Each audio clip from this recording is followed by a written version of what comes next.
एक बार बादशाह अकबर के दरबार में एक ज्योतिषी आया। वह अपने ज्ञान की बड़ी बड़ी बातें करने लगा। उसका कहना था कि उसे धरती के बारे में बहुत गहरी जानकारी है। अकबर को देश और दुनिया के बारे में नई नई बातें जानने का बहुत शौक था। जब वे किसी ज्ञानी व्यक्ति के बारे में सुनते तो उसे दरबार में अवश्य बुलाते और तरह तरह के सवाल पूछकर अपनी जानकारी बढ़ाते। अकबर बहुत उत्सुकता से उसकी बातों का आनंद ले रहे थे। उन्होंने ज्योतिषी से कहा, तुमने अभी बताया कि हमारी धरती गोल है। ऐसे में अगर कोई व्यक्ति एक बिंदु से यात्रा करे तो वह वहीं पहुंच जाएगा जहां से उसने अपनी यात्रा आरंभ की थी। ज्योतिषी ने नम्रतापूर्वक उत्तर दिया, महाराज, जहां तक सिद्धांतों का सवाल है, आप बिल्कुल ठीक कह रहे हैं। अंत में हम वहां पहुंच जाते हैं जहां से चलना आरंभ करते हैं। अकबर बोले, सिद्धांत? क्या ये बातें असलियत में सच नहीं होती? ज्योतिषी ने बादशाह अकबर से कहा, महाराज, इस तरह यात्रा करना मुमकिन नहीं है, क्योंकि इसके लिए आपको असंख्य सागर, बड़े बड़े पर्वत और घने जंगल पार करने होंगे। मुझे तो नहीं लगता कि यह कोई बड़ी बात है। इन सब मुश्किलों का हल निकाला जा सकता है। समुद्रों को नौकाओं से पार कर सकते हैं, पर्वतों में सुरंग बना सकते हैं और घने वनों को हाथियों पर बैठकर पार किया जा सकता है, अकबर ने सुझाव दिया। ज्योतिषी बोला, परंतु महाराज, पृथ्वी की यह यात्रा पूरी होने में तो बहुत समय लग जाएगा। अकबर की उत्सुकता काफी अधिक बढ़ गई। ऐसा क्यों होगा? जरा गिनकर बताएं कि कितने वर्ष का समय लग सकता है। मैं समय का अंदाजा नहीं लगा सकता, क्योंकि यह एक लंबी यात्रा होगी। महाराज, आप यह न भूलें कि धरती बहुत बड़ा ग्रह है। इस यात्रा के पूरा होने में लगभग 100 साल से भी अधिक समय लग सकता है। ज्योतिषी ने अपनी बात समझाई। पक्का? 100 साल? खैर, आप वर्षों की गिनती का काम तो मेरे दरबारियों पर छोड़ दें। मेरे दरबारी बड़ी आसानी से अनुमान लगाकर मुझे इस बारे में बता देंगे, बादशाह अकबर ने कहा। अब सारे दरबारी हिसाब लगाने लगे। अकबर को पूरा यकीन था कि उनके दरबारियों के पास हर बात का जवाब होता है। लेकिन इस संबंध में कुछ दरबारियों ने माफी मांग ली और कहा कि वे ऐसा अंदाजा नहीं लगा सकते। एक ने कहा कि इस यात्रा पूरा होने में 25 वर्ष लगेंगे। फिर किसी ने 50 साल, किसी ने कहा 1000 दिन और किसी ने 2000 दिन उत्तर दिए। परंतु बीरबल शांत बैठे रहे। अकबर बोले, क्या तुम इस प्रश्न का उत्तर नहीं दोगे? बीरबल ने गंभीरतापूर्वक जवाब दिया, महाराज, मैं नहीं चाहता कि कोई उल्टा सीधा उत्तर देकर आपको परेशान करूं। मैं सही उत्तर के विषय में सोच रहा था। अच्छा, तो क्या जवाब है तुम्हारा? अकबर ने पूछा। एक दिन बीरबल ने कहा। यह सुनकर सभी लोग चकित हो उठे। बीरबल बोले, महाराज, आप एक ही दिन में पूरी पृथ्वी का चक्कर लगा सकते हैं, लेकिन आपको सूर्य की गति से यात्रा करनी पड़ेगी। बीरबल का जवाब सुनकर उलझन में फंसे दरबारियों ने चैन की सांस ली, क्योंकि अकबर ने उनसे ऐसा अजीब सवाल पूछा था जिसका जवाब वे कभी नहीं दे सकते थे। बीरबल के जवाब से अकबर बहुत प्रसन्न हुए और उन्होंने बीरबल को पुरस्कृत किया। अकबर के दरबार में ही नहीं, बीरबल की बहादुरी के किस्से हर जगह मशहूर थे। फारस के राजा ने अकबर और बीरबल का शाही दावत का निमंत्रण भेजा। उनके सम्मान में ही यह शाही दावत रखी गई थी। उन्होंने बड़ी प्रसन्नता से फारस के राजा का निमंत्रण स्वीकार कर लिया। फारस के निवासियों ने बीरबल की हाजिर जवाबी और चतुराई के बारे में सुन रखा था। फारस के राजा ने योजना बनाई कि वे सबके बीच बीरबल की समझदारी की परख करेंगे। वे देखना चाहते थे कि क्या बीरबल वास्तव में इतने अक्लमंद हैं या यह लोगों की मनगढ़ंत बातें हैं। राजा ने अकबर और बीरबल के सम्मान में रखी शाही दावत के बाद वहां वे बीरबल से गप्पे लड़ाने लगे। बातचीत के दौरान उन्होंने बीरबल से पूछा, आपको यहाँ किसी तरह की कोई परेशानी तो नहीं है? आपको हमारा शहर कैसा लगा? बीरबल बोले, बहुत खूब, शहर की खूबसूरती के क्या कहने। आपकी मेहमान नवाजी तो तारीफ के लायक है। आपने कितनी अच्छी दावत का आयोजन किया है। यह सब आपके और जहांपनाह अकबर के लिए किया गया है। फारस के राजा ने कहा, जी मेहरबानी। कोई सोच भी नहीं सकता था कि आप इतनी बड़ी दावत देंगे। यहाँ तो हजारों मेहमान निमंत्रित किए गए हैं। बीरबल बोले। फारस के राजा ने कहा, मेरे दोस्त, यहाँ मामला थोड़ा अलग है। इस मामले की तह में आपके लिए एक पहेली छिपी है। देखें कि आप इसे सुलझा पाते हैं या नहीं। बीरबल बोले, क्यों नहीं महाराज। मुझे तो पहेलियां हल करना बहुत अच्छा लगता है। आपकी पहेली हल करने में मुझे बहुत आनंद आएगा। मुझे आपकी चुनौती मंजूर है। राजा ने अपनी पहेली बताते हुए कहा, मैं आपको बताना चाहता हूं कि ये सब तो मेरे यहाँ काम करने वाले लोग हैं। इन सभी में केवल एक ही आदमी को मेहमान के तौर पर निमंत्रित किया गया है। अब आपको वह मेहमान पहचानना है। यह सुनते ही बीरबल दरबार में इधर-उधर खड़े लोगों को गौर से देखने लगे। फिर बोले, मैं आसानी से बता सकता हूं, परंतु आपको एक काम करना होगा। इससे पहले कि मैं आपको मेहमान के बारे में बताऊं, आपको सबके सामने एक चुटकुला सुनाना होगा। फारस के राजा ने तत्काल हामी भर दी। जब राजा ने चुटकुला सुना दिया, तो बीरबल सीधे उस आदमी के पास जा पहुंचे जिसे मेहमान के तौर पर वहां बुलाया गया था। यह देखकर राजा की हैरानी की सीमा न रही। बादशाह अकबर को भी यह जानकर खुशी हुई कि बीरबल का अंदाजा सही निकला और उन्होंने मेहमान को पहचान लिया।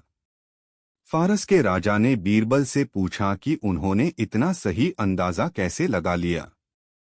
बीरबल गंभीर स्वर में बोले, महाराज, जब मालिक कुछ करता है तो उसके लिए काम करने वालों को उसकी हर बात माननी होती है। जो ही आपने चुटकुला सुनाया, त्यों ही सभी लोग हंसने लगे। लेकिन एक आदमी नहीं हंसा, क्योंकि वह आपका मेहमान था। उसके लिए यह जरूरी नहीं था कि वह आपके चुटकुले पर अवश्य हंसे। उसके चेहरे पर ऊब दिखाई दे रही थी। इस तरह मैंने आपके मेहमान को बड़ी आसानी से पहचान लिया।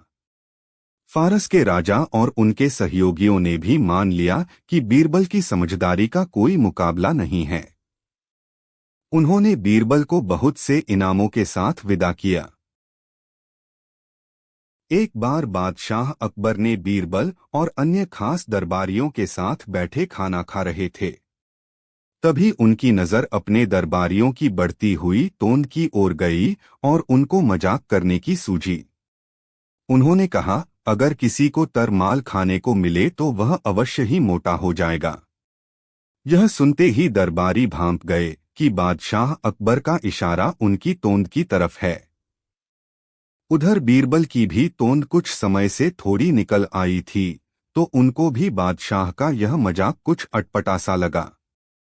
बीरबल की नजरें दरबारियों से मिली तो उनकी शक्ल बता रही थी कि वो बीरबल से कहना चाहते थे कि कृपया आप हमारी और अपनी बेइज्जती का बदला बादशाह से किसी प्रकार लीजिए। बीरबल ने उन्हें आंखों में ही समझा दिया कि वो निश्चित रहें। तब बीरबल बादशाह से बोले, नहीं महाराज, ऐसा बिल्कुल नहीं है। कोई तरमाल खाकर मोटा हो जाएगा, ऐसा निश्चित रूप से नहीं कहा जा सकता। बादशाह अपनी बात बीरबल द्वारा काटे जाने से खिन्न हो गए और बोले, बीरबल, क्या तुम यह साबित कर सकते हो? बीरबल बोले, जी महाराज, मैं यह बिल्कुल साबित कर सकता हूँ। बादशाह ने बगीचे में बंधी हुई बकरी की ओर देखते हुए कहा, तो ठीक है बीरबल, तुम इस बकरी को ले जाओ। इसके खाने पीने के लिए तरमाल का इंतजाम हम करेंगे। हमारे सैनिकों की निगरानी में तुम खुद इसे तरमाल खिलाओगे। 6 महीने के बाद इसका वजन करेंगे। यदि आज के वजन से ज्यादा निकला तो तुम्हारी खैर नहीं, वरना हम तुम्हारी बात मान जाएंगे। बकरी बीरबल के घर भिजवा दी गई। अकबर के विशेष 4 सैनिक तरमाल यानी कि हरे चारे के साथ साथ काजू, बादाम, देसी घी इत्यादि लेकर बकरी के लिए लेकर पहुंच जाते। उन सैनिकों की उपस्थिति में बीरबल को वह सब बकरी को खिलाना होता। जब बकरी पेट खा चुकी होती तभी वो सैनिक वहां से लौटते। इस प्रकार 6 महीने भी बीत गए और वह दिन भी आ पहुंचा जब बीरबल को उस बकरी को लेकर दरबार में उपस्थित होना था। बीरबल उस बकरी को दरबार में लेकर आ गए। बकरी का वजन किया गया, पर ये क्या, बकरी का वजन तो पहले से काफी घट गया था। सभी दरबारियों ने चैन की सांस ली।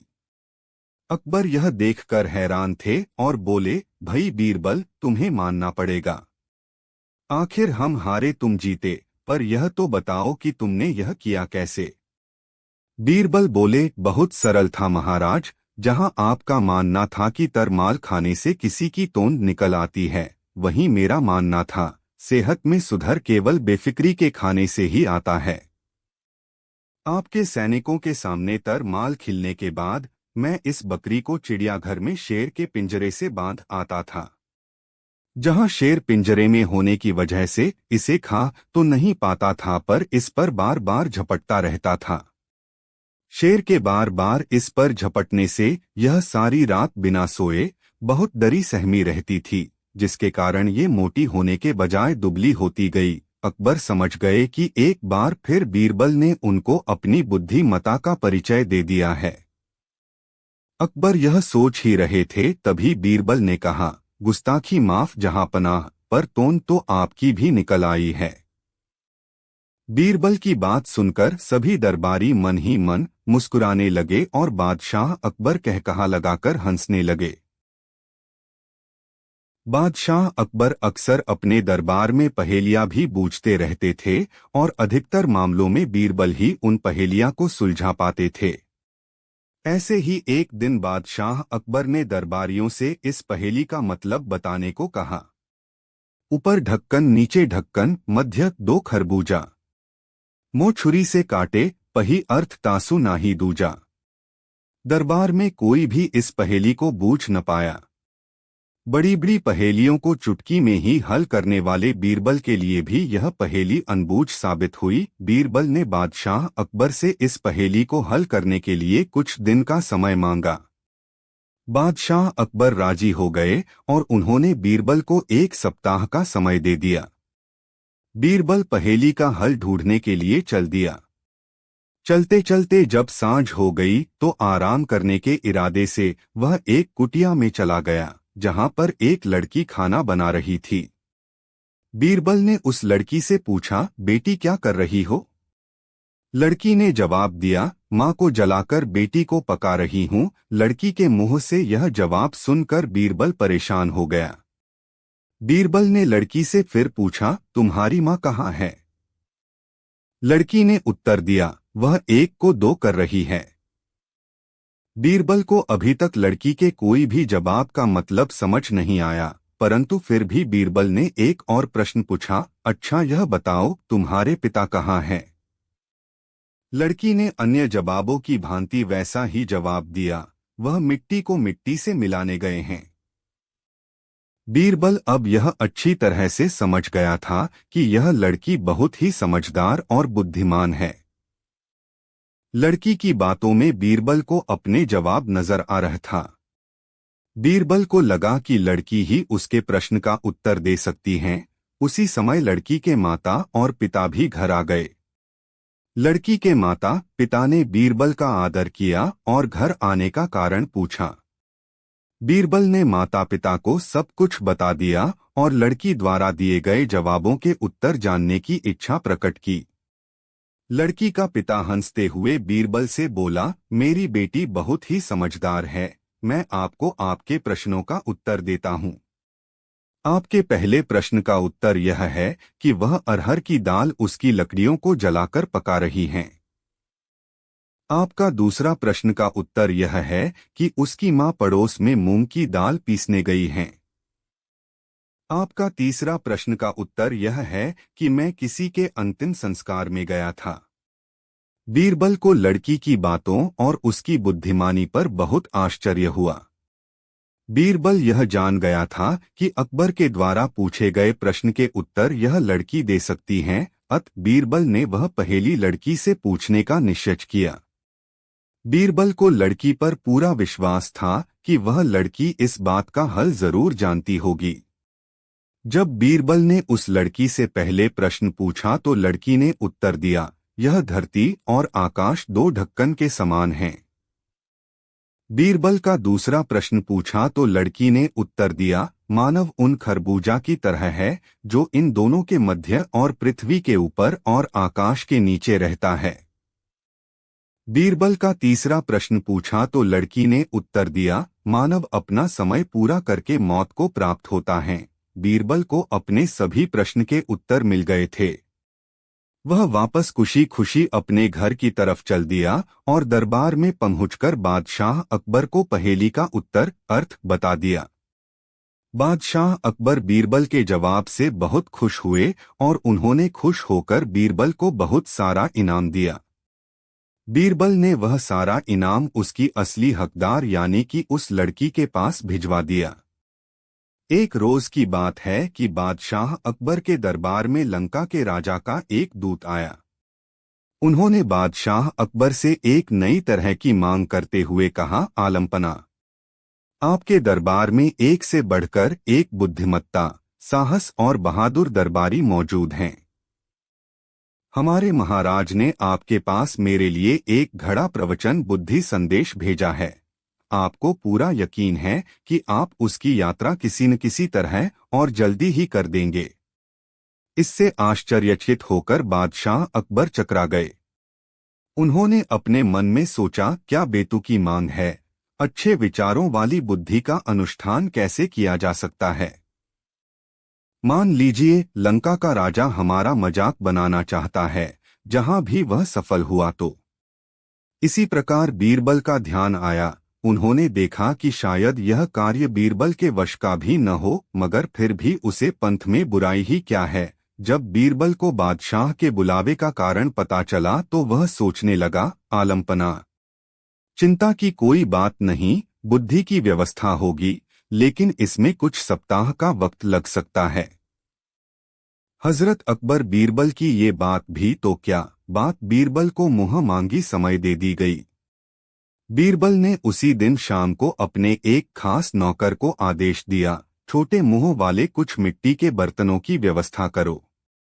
नौकर ने बीरबल की आज्ञा का पालन किया। घड़े आते ही बीरबल अपने नौकर को लेकर कद्दू की एक बेल के पास चले गए।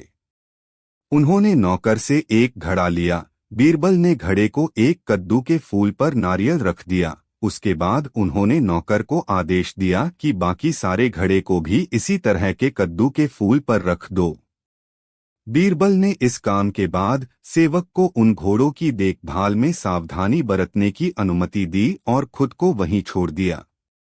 कुछ दिन बाद बादशाह अकबर ने इसके बारे में पूछा तो बीरबल ने तुरंत उत्तर दिया, आलमपना, यह काम पूरा हो गया है, बस 2 सप्ताह का समय और चाहिए, उसके बाद पूरा घड़ा बुद्धि से लबालब भर जाएगा। जब बीरबल ने 15 दिन के बाद घड़ों के स्थान पर देखा कि कद्दू के फल घड़े के फूल बड़े हो गए हैं, तो उन्होंने नौकर की सराहना करते हुए कहा, तुमने अपनी जिम्मेदारी को बड़ी गहराई से प्रकट किया है, इसके लिए हमने पुष्टि की मांग की है। इसके बाद बीरबल ने लंका के दूत को बादशाह अकबर के दरबार में बुलाया और उससे कहा कि बुद्धि का घर लगभग तैयार है। लंका के दूत के सामने बीरबल ने ताली बजाई। ताली की आवाज सुनी। बीरबल के सेवक की एक बड़ी थाली घड़ा के लिए उठी बड़ी शान से दरबार में। बीरबल ने घड़ा उठाया और उसे लंका के दूत के हाथ में रखते हुए कहा, लीजिए श्रीमान, आप इसे अपने महाराज को दे दीजिए, लेकिन एक बात जरूर ध्यान रखिएगा कि हमारे खाली होने पर यह अनमोल हमें जैसा का तैसा वापस मिल जाएगा। इसमें रखा जाना चाहिए। बुद्धि का फल अस्थायी रूप से प्रभावशाली होगा जब इस स्थिति को कोई नुकसान नहीं पहुंचेगा। इस पर दूत ने बीरबल से पूछा, हुजूर, मैं इस बुद्धि का फल क्या देख सकता हूं? हाँ हाँ, जरूर, बीरबल ने अपना सिर हिलाते हुए कहा। और हाँ, अगर तुम्हारे राजा को कुछ और बुद्धि की आवश्यकता पड़ी तो ये 5वें घड़े हमारे पास और तैयार रखें। परेशान होते हुए दूत ने मन ही मन सोचा, हमारी भी मति मारी गई है। बीरबल का कोई जवाब नहीं है। दयालु, ऐसी बात मैंने भी सोची कैसे। घड़ा लेकर दूध के जाते ही बादशाह अकबर भी अपनी उत्सुकता को न दबा सके। वे स्केल बोल उठे, बीरबल, बुद्धि का फल हमें भी तो दिखाओ। अभी अभी तुम कह रहे थे कि ये 5 घड़े और भी दिखते हैं। अभी मंगा देता है मैं अलैह, बीरबल ने उत्तर दिया। बादशाह के अनुसार ही घड़ा मंगवा दिया गया। जैसे ही उन्होंने घड़े में झांका तो उन्होंने पूरा का पूरा घड़ा मंगावा से भरा पाया। देखते ही बादशाह को हंसी आ गई। वे बीरबल की पीठ ठोकते हुए देखने लगे, मानव भाई, आपने भी बुद्धि का क्या शानदार फल पेश किया है। ऐसा लगता है जैसे लंका के राजा की बुद्धि तनिक में भी देर नहीं हुई। अकबर ने बीरबल के सामने अचानक एक दिन 3 प्रश्न उछाल दिए। प्रश्न यह थे, 1. भगवान कहाँ रहता है? 2. वह कैसे मिलता है? और 3. वह करता क्या है? बीरबल इन प्रश्नों को सुनकर सकपका गए और बोले, जहांपनाह, इन प्रश्नों के उत्तर मैं कल आपको दूंगा। जब बीरबल घर पहुंचे तो वह बहुत उदास थे। उनके पुत्र ने जब उनसे पूछा तो उन्होंने बताया, बेटा, आज बादशाह ने मुझसे एक साथ 3 प्रश्न, भगवान कहाँ रहता है, वह कैसे मिलता है और वह करता क्या है, पूछे हैं। मुझे उनके उत्तर सूझ नहीं रहे हैं और कल दरबार में इनका उत्तर देना है। बीरबल के पुत्र ने कहा, पिताजी, कल आप मुझे दरबार में अपने साथ ले चलना, मैं बादशाह के प्रश्नों के उत्तर दूंगा। पुत्र की हठ के कारण बीरबल अगले दिन अपने पुत्र को साथ लेकर दरबार में पहुंचे। बीरबल को देखकर बादशाह अकबर ने कहा, बीरबल, मेरे प्रश्नों के उत्तर दो। बीरबल ने कहा, जहां पनाह, आपके प्रश्नों के उत्तर तो मेरा पुत्र भी दे सकता है। अकबर ने बीरबल के पुत्र से पहला प्रश्न पूछा, बताओ, भगवान कहाँ रहता है? बीरबल के पुत्र ने 1 गिलास शक्कर मिला हुआ दूध बादशाह से मंगवाया और कहा, जहांपनाह, दूध कैसा है? अकबर ने दूध चखा और कहा कि ये मीठा है। परंतु बादशाह सलामत, या आपको इसमें शक्कर दिखाई दे रही है? बादशाह बोले, नहीं, वह तो घुल गई। जी हाँ, जहांपनाह, भगवान भी इसी प्रकार संसार की हर वस्तु में रहता है। जैसे शक्कर दूध में घुल गई है परंतु वह दिखाई नहीं दे रही है। बादशाह ने संतुष्ट होकर अब दूसरे प्रश्न का उत्तर पूछा, बताओ, भगवान मिलता कैसे है? बालक ने कहा, जहांपनाह, थोड़ा दही मंगवाइए। बादशाह ने दही मंगवाया तो बीरबल के पुत्र ने कहा, जहांपनाह, क्या आपको इसमें मक्खन दिखाई दे रहा है? बादशाह ने कहा, मक्खन तो दही में है, पर इसको मथने पर ही दिखाई देगा। बालक ने कहा, जहांपनाह, मंथन करने पर ही भगवान के दर्शन हो सकते हैं। बादशाह ने संतुष्ट होकर अब अंतिम प्रश्न का उत्तर पूछा, बताओ, भगवान करता क्या है? बीरबल के पुत्र ने कहा, महाराज, इसके लिए आपको मुझे अपना गुरु स्वीकार करना पड़ेगा। अकबर बोले, ठीक है, आप गुरु और मैं आपका शिष्य। अब बालक ने कहा, जहांपनाह, गुरु तो ऊंचे आसन पर बैठता है और शिष्य नीचे। अकबर ने बालक के लिए सिंहासन खाली कर दिया और स्वयं नीचे बैठ गए। अब बालक ने सिंहासन पर बैठकर कहा, महाराज, आपके अंतिम प्रश्न का उत्तर तो यही है। अकबर बोले, क्या मतलब? मैं कुछ समझा नहीं। बालक ने कहा, जहांपना, भगवान यही तो करता है। पल भर में राजा को रंक बना देता है और भिखारी को सम्राट बना देता है। एक दिन दरबार से निकलते समय अकबर ने बीरबल को अपने साथ महल में चलने के लिए कहा। ऐसा प्रायः होता था। बादशाह बीरबल को साथ लेकर महल में चले जाते और महल की छत से राजमहल के चतुर्दिक फैली प्राकृतिक सुषमा को निहारते रहते। दोनों के बीच इधर उधर की हल्की फुल्की बातें भी होती रहतीं। उस दिन भी ऐसा ही हुआ। अकबर अपने साथ बीरबल को महल की छत पर लेकर चले गए। वहां से यमुना की कल्लोल करती धारा देखने में मग्न हो गए। बीरबल उनके साथ था, इसलिए बीच बीच में उनके बीच बातें भी होती रहीं। अचानक अकबर ने कहा, बीरबल, हमारी सल्तनत में तरह तरह के लोग रहते हैं। कोई हिंदू है तो कोई मुसलमान, कोई खेती करने वाला तो कोई कपड़े बुनने वाला, कोई फलों का व्यापारी है तो कोई जवाहरात का, कोई मवेशी बेचता है तो कोई मांस बेचता है। इन तरह तरह के लोगों को देखकर कई बार मेरे मन में यह सवाल पैदा होता है कि इतने तरह के लोगों में सबसे चालाक किस्म के लोग कौन हैं, जो बिना पकड़ में आए अपना मतलब साध लेते हों और दूसरे को लगता हो कि उसने जो किया वह उचित ही था। इस विविधता भरे समाज में क्या सचमुच ऐसी कोई जाति, ऐसी कौम है? हाँ है जहांपना, बिल्कुल है। वह जाति है बनियों की, जो आपको बिना एहसास कराए अपना मतलब निकालती रहती है और आपको लगता है कि उसने जो किया और कहा वह उचित ही था। बीरबल ने कहा, अरे, ऐसा कैसे हो सकता है कि कोई आदमी आपसे चालाकी बरत रहा हो और आप समझें कि वह जो कर रहा है उसमें अनुचित कुछ भी नहीं है? अकबर ने प्रतिप्रश्न किया। अकबर के संशय को सुनकर बीरबल मुस्कुराया और बोला, जहांपना, मेरी बात आपको सहजता से समझ में नहीं आएगी। बनिया व्यावहारिक जगत का मानव है। उसकी प्रकृति और प्रवृत्ति को उसके व्यवहार से ही समझा जा सकता है।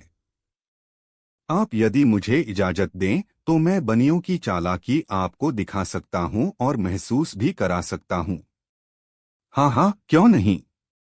मेरी तरफ से तुम्हें छूट है कि बनियों की चालाकी मुझे दिखाने के लिए तुम जो चाहो करो। मुझसे जो सुविधा चाहो वह तुम्हें मिल जाएगी, अकबर ने कहा। बीरबल ने थोड़ी देर तक विचार करने के बाद अकबर से कहा, जहांपना, आप पूरे राज्य में मुनादी करा दें कि हर क्षेत्र से बनियों का एक एक प्रतिनिधि पूनम की रात तक चुन लिया जाए और चुने गए तमाम प्रतिनिधि पूनम की रात को शहंशाह अकबर द्वारा आयोजित एक विशेष सभा में अनिवार्य रूप से भाग लें। दूसरे दिन ही पूरे राज्य में मुनादी करवा दी गई। अकबर ने खुद इस बात की तस्दीक की कि राज्य के हर कोने में मुनादी हो चुकी है। दूसरी तरफ बादशाह द्वारा कराई गई मुनादी के कारण राज्य भर के बनियों में खलबली सी मच गई। हर ओर संशय व्याप गया। सभी बनियों में एक ही चर्चा, बादशाह की इस मुनादी का कारण क्या है? आखिर केवल बनियों के साथ बादशाह बैठक क्यों करना चाहते हैं? वतन में तो बहुत सारी जातियां हैं, बहुत सारे पेशेवर हैं, फिर केवल बनियों को ही अपना प्रतिनिधि चुनने के लिए क्यों कहा गया? बादशाह का दरबार तो दिन में लगता है, यह रात में खास दरबार लगाने की बादशाह को क्यों सूझी? उस समय आलम यह हो गया कि बनियों के बीच हर जगह ऐसे ही सवालों पर चर्चा होने लगी। जगह जगह पर बनियों की गुप्त बैठकें होने लगीं। किसी ने इस मुनादी में बनियों की भलाई देखी तो किसी ने इसमें किसी विपदा का संकेत पाया। अंततः बनियों में मान्य एक बुजुर्ग ने सलाह दी कि इस तरह की मगजपच्ची से कोई फायदा नहीं है। हर क्षेत्र से एक एक चतुर बनिए का चयन अपने प्रतिनिधि के रूप में कर लिया जाए और पूनम की रात को बादशाह के दरबार में वह प्रतिनिधि हाजिरी दे दे। मुनादी का अक्षरशः पालन किया जाए। अपनी तरफ से न कुछ जोड़ा जाए और न कुछ घटाया जाए। तय यह भी हुआ कि बादशाह के दरबार में जो प्रतिनिधि जाए वह वहां भी अपनी तरफ से कुछ नहीं बोले। दरबार की हाँ में हाँ मिलाने की स्थिति हो तो मिलाए वरना चुप ही रहे। देखते ही देखते बनियों में आपसी समझ विकसित हो गई।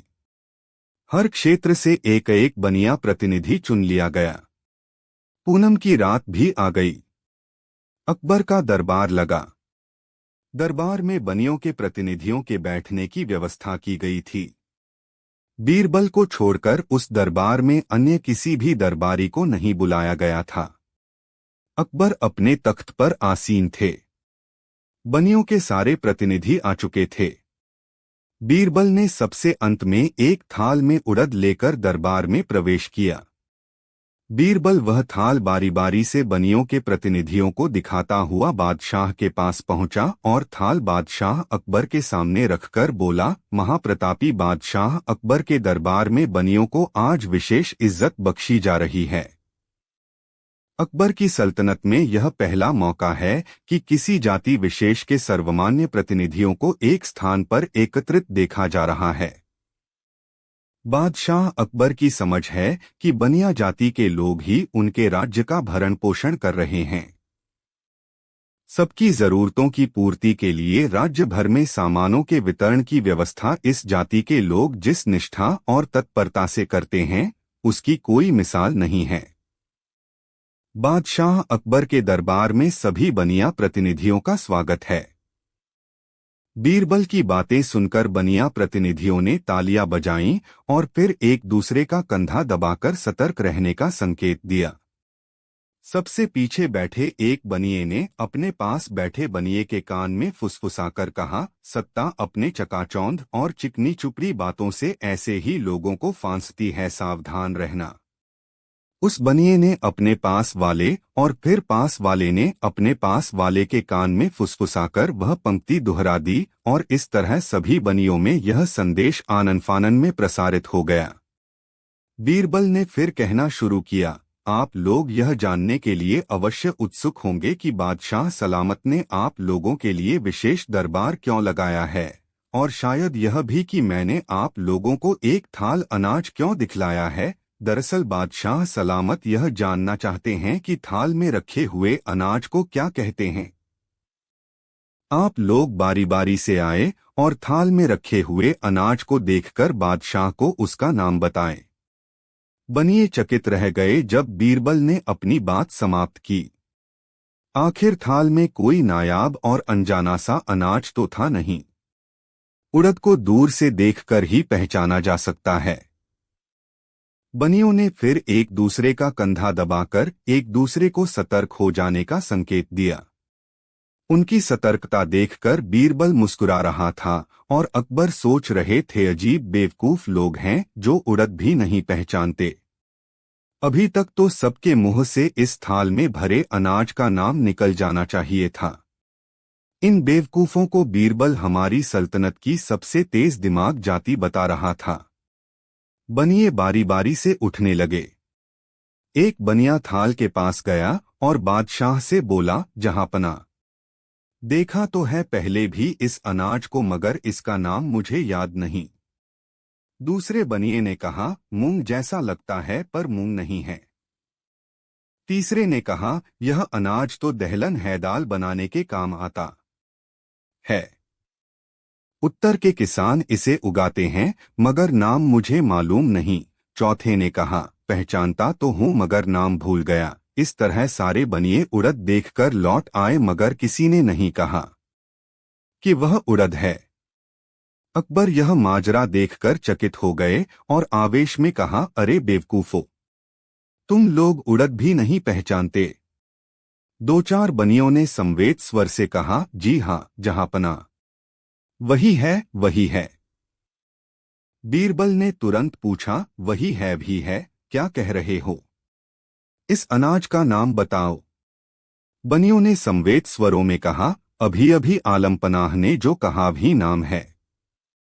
अकबर उस समय तक ऊब चुके थे। उन्होंने सबको डपटते हुए कहा, जाओ दफा हो जाओ यहां से, जो उड़द भी नहीं पहचानते उनसे बात करने से फायदा ही क्या। बनियों ने जब अकबर का फरमान सुना तो उनकी जान में जान आई और वे वहां से अपने अपने घरों की ओर चल दिए।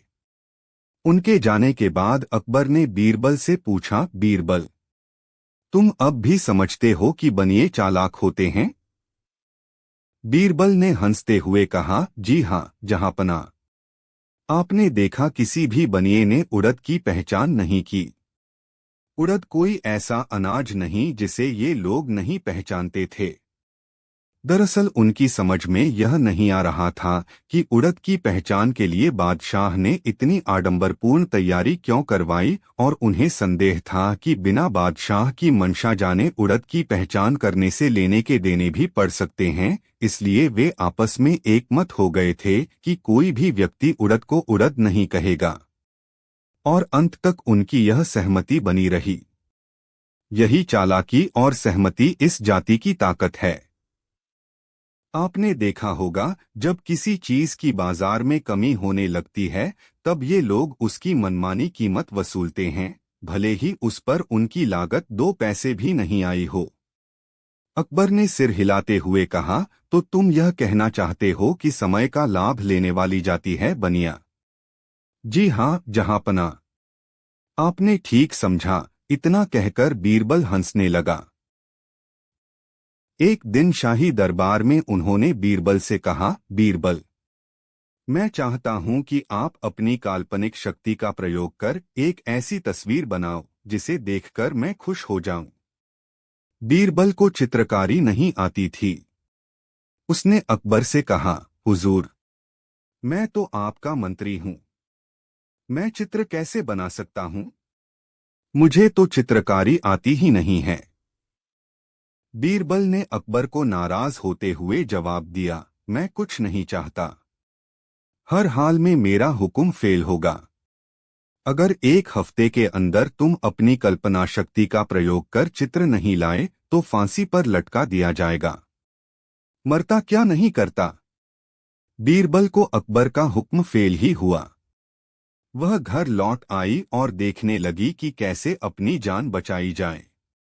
आखिरकार उसे एक उपाय सूझा ही। फिर वह 1 हफ्ते तक आराम से घर पर रही। 1 सप्ताह बाद जब वह अकबर के दरबार में गए तो साथ में एक चित्र भी लेकर आए। उसने एक कपड़े से ढंकी हुई तस्वीर खींची। अकबर बीरबल को देखकर खुशी हो गई कि उन्होंने उनका हुक्म माना है। लेकिन जैसे ही उन्होंने कपड़े के ऊपर से चित्र खींचे, उनका चेहरा उतर गया। दरबारी भी हैरान कर देने वाली बात हो गई कि एक महल में बादशाह की खुशी की कहानी क्या खो गई। सबने बीरबल के चित्र लाए। इसमें एक कोरा कागज भरा था जिसमें चित्रों का कोई नमो निशान नहीं था। आगबूला होते ही अकबर ने बीरबल से पूछा, बीरबल ये क्या है? बीरबल बोले, हुजूर, आपका हुक्म बजाकर लाया हूं। अपनी कल्पना शक्ति का पूरा प्रयोग करके मैंने ये चित्र बनाए हैं। ये कोई चित्र है? आपने क्या बनाया है? अकबर अब भी टूटे हुए थे। हुजूर, ये घास की मशीन गाय का चित्र है। बीरबल ने अभिलेख से उत्तर दिया, लेकिन इसमें कोई गाय नजर नहीं आ रही है, नहीं घास। हुजूर, जैसे मैंने अपनी कल्पना का उपयोग किया है वैसे ही आप भी चकित हैं। इस चित्र में घास नहीं है क्योंकि घास गाय खाई जाती है, लेकिन गाय भी तो नहीं है। हुजूर, घास खाने के बाद भला गाय यहाँ क्या करेंगे? वह भी चला गया है। बीरबल मासूमियत से बोला। ये दुखी अकबर जोर से हंस पड़े और उनका गुस्सा काफूर हो गया। उन्होंने बीरबल को उसकी अक्लमंदी के लिए पुरस्कृत किया। बीरबल जिस तरह हाजिर जवाब था, उसकी पुत्री भी उसी की तरह समझदार, तीव्र बुद्धि और हाजिर जवाब थी। जब बीरबल की बेटी मात्र 5-6 साल की थी तब एक बार उसकी इच्छा हुई कि वह भी किसी दिन अकबर के दरबार में जाए और देखे कि बादशाह दरबार में क्या करते हैं। बादशाह के दरबार में कामकाज कैसे होता है। बादशाह के दरबार में उसके पिता किस तरह काम करते हैं। मतलब यह कि उस छोटी बच्ची के मन में बादशाह के दरबार से संबंधित ढेरों छोटी छोटी जिज्ञासाएं थीं और वह अपने ढंग से अपनी जिज्ञासाएं शांत करना चाहती थी। उसके द्वारा बार बार अनुनय किए जाने पर एक दिन बीरबल अपनी बेटी को अकबर के दरबार में ले गया। अकबर उसे देखकर बहुत प्रसन्न हुए और कहा, बीरबल, तुम्हारी पुत्री तो बहुत प्यारी है। जरूर यह तुम्हारी तरह चतुर भी होगी। मैं क्या कहूँ जहांपना, आप स्वयं देख लें, बीरबल ने विनम्रता से उत्तर दिया। अकबर ने मुस्कुराते हुए बच्ची से पूछा, क्यों बेटी, तुम बातचीत करना तो अवश्य जानती होगी। जी हाँ जहांपनाह, आवश्यकता पड़ने पर कुछ कुछ बात कर ही लेती हूँ, लड़की ने उत्तर दिया। कुछ कुछ बात करने का क्या मतलब हुआ? अकबर ने बातचीत जारी रखने के लिए बच्ची से पूछा। इस प्रश्न के उत्तर में बीरबल की पुत्री ने बादशाह की ओर देखा और फिर नजरें झुका लीं और पास ही खड़े एक 2.5-3 साल के बच्चे के गाल सहलाने लगी। बीरबल की पुत्री को जवाब में कुछ कहता न देख अकबर ने बीरबल से कहा, मुझे तो कई दरबारियों से एक ही बात सुनने को मिली थी कि तुम्हारी बेटी बहुत चतुर है और बहुत ही प्यारी बातें किया करती है, किंतु वह तो मेरे एक प्रश्न का उत्तर देने में संकोच कर गई। जहांपना, लड़की ने आपकी ओर देखकर अपनी नजरों को झुका लिया। इसका यही मतलब था कि आप मुझसे बहुत बड़े हैं, इसलिए मैं आपसे कुछ बात ही कर सकती हूँ। और इसके बाद मेरी पुत्री ने पास ही खड़े एक छोटे बच्चे के गाल को सहलाकर यह भी जता दिया कि यह मुझसे छोटा है, मैं इसके साथ खेल सकती हूँ और ढेर सारी बातें कर सकती हूँ। आप तो जानते ही हैं जहांपनाह कि हम लोगों के परिवार में लड़कियां कम बोलती हैं, इसलिए उन्हें भंगिमाओं से अपनी बातें कहने की कुशलता भी सीखनी होती है। बीरबल की बातें सुनकर अकबर की शंका दूर हो गई और उन्होंने बीरबल की पुत्री के साथ बैठकर देर तक बातें की तथा उसे ढेरों उपहार देकर विदा किया। एक दिन बीरबल अपने मित्र के साथ यात्रा के लिए निकले। दोनों बहुत दिन बाद मिले थे, इसलिए बातचीत करते हुए न समय का पता चला न ही दूरी का। चलते चलते दोनों बहुत दूर निकल आए। उनका मार्ग एक नदी पाद में है। उन्हें नदी पार कर दूसरा स्थान मिला। नदी पार करने का एक ही माध्यम था, उस पर बना एक पुराना पुल। पुल बहुत संशरा था, एक बार केवल एक ही व्यक्ति द्वारा उसे पार किया जा सकता था। फूलों के दिन थे तो पुल पर काई जमी हुई थी, इसलिए उसे संभलकर पार करने की आवश्यकता थी। पहले बीरबल पुल पार करने के लिए धीरे धीरे धीरे धीरे धीरे धीरे धीरे सलामत नदी को पार करने के लिए प्रेरित किया गया। अब मित्र की बारी थी। वह भी पूरी सावधानी से पुल पार करने लगा, लेकिन पूरी तरह सावधानी बरतने के बाद भी नदी के दूसरे छोर तक से कुछ दूर पहले उसका संतुलन बिगड़ गया और वह नदी में जा गिरा। मित्र को नदी में पेंसिल देखो, बीरबल फुल्टी से अपना हाथ पकड़ लो और बोलो, मित्र जल्दी से मेरा हाथ पकड़ लो, मैं पंखुड़ी बाहर खींच लूंगा। मित्र ने आदर्श बनाया, उसने बीरबल का हाथ पकड़ लिया और बीरबल ने उसे पकड़कर अपनी ओर खींच लिया। बीरबल ने जोरदार जोर से उसे बाहर खींचते हुए कि बोला, मेरे प्राण बचाने के लिए धन्यवाद बीरबल।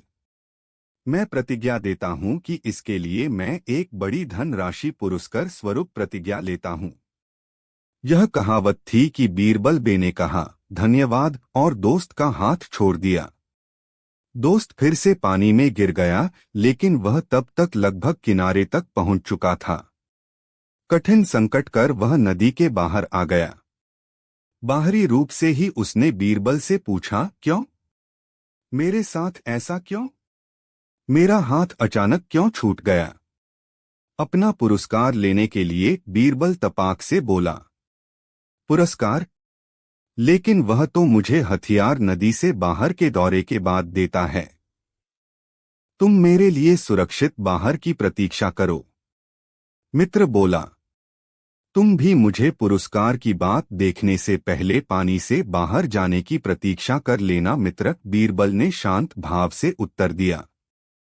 बीरबल का सुझाव है कि वह मित्र कभी भी एक दूसरे की सहायता पुरस्कार के लिए प्राप्त न करे। बीरबल की बात समझकर उसके मित्र ने उसे क्षमा कर दी और उसका धन्यवाद भी किया।